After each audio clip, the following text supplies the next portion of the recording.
दीर्घकाळ प्रलंबित असलेल्या मागण्यांसाठी संतप्त सरकारी, निमसरकारी, शिक्षक, शिक्षकेतर कर्मचाऱ्यांनी आज ठाण्यातील जिल्हाधिकारी कार्यालय परिसरातील नियोजन भवन येथे आज आंदोलन करीत 21 एप्रिलपासून बेमुदत संपावर जाण्याचा इशारा दिला आहे।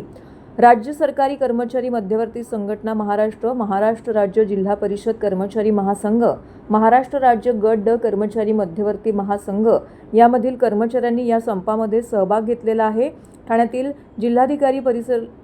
जिल्हाधिकारी कार्यालय परिसरात असलेल्या नियोजन भवनाच्या परिसराच्या खालच्या भागामध्ये आज हे आंदोलन करण्यात आलं। या आंदोलनादरम्यान शासन दरबारी असलेल्या प्रलंबित मागण्यांचा आढावा देखील घेण्यात आलेला आहे। त्यामध्ये प्रामुख्याने सुधारित राष्ट्रीय निवृत्ती वेतन योजनेबाबतची अंमलबजावणी करण्याबाबतची विस्तृत अधिसूचना तात्काळ जारी करण्यात यावी, तसेच चतुर्थ श्रेणी कर्मचारी व वाहनचालक भरतीवरील बंदी तात्काळ उठवा, तसेच राज्यातील नगर परिषदा आणि नगरपंचायतीचा सन 2005 पासूनचा आकृतीबंध तयार करण्यात यावा, सेवानिवृत्तीचं वय 60 करा, 10 वर्ष सतत काम करत असलेल्या सर्व कंत्राटी, रोजंदारी, अंशकाली कर्मचाऱ्यांच्या सेवा नियमित करा यांसारख्या विविध प्रलंबित मागण्या लक्षात घेऊन या ठिकाणी हे आंदोलन करण्यात आलं। तसेच 21 एप्रिलपासून या ठिकाणी बेमुदत संप जो आहे तो देखील त्यांनी पुकारलेला आहे।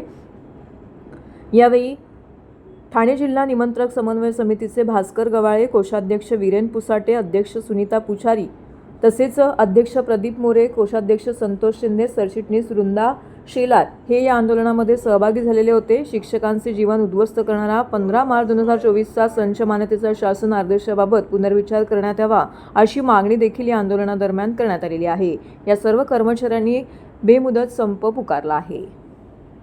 2023 मध्ये आपण 7 दिवसाचं आंदोलन केलं।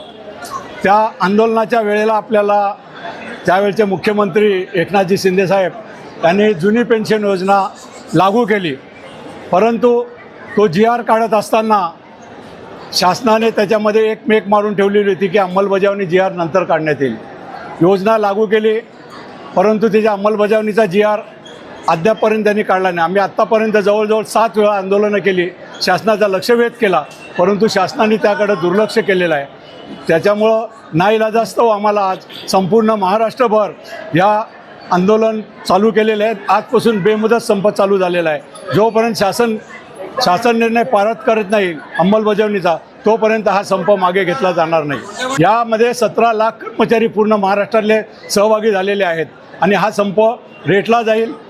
जोपर्यंत शासन निर्णय पारित करत नाहीत तोपर्यंत हा संप मागे घेतला जाणार नाही। प्रामुख्याने मागणी एकच आहे आमची महत्त्वाची, की जी जुनी पेन्शन योजना लागू केलेली आहे, परंतु तिची अंमलबजावणीचा GR शासनाने काढलेला नाही आहे। त्याच्यासाठी 7 वेळा आम्ही आंदोलन केलेत, तरी पण त्याच्यावर शासन निर्णय काढत नाहीत। त्याचप्रमाणे देशातल्या 26 राज्यामध्ये निवृत्तीचं वय 60 आहे, परंतु महाराष्ट्र आपण पुरोगामी म्हणतो, तिथे फक्त 58 वय आहे सेवानिवृत्तीचं। ते 60 वर्ष करावं।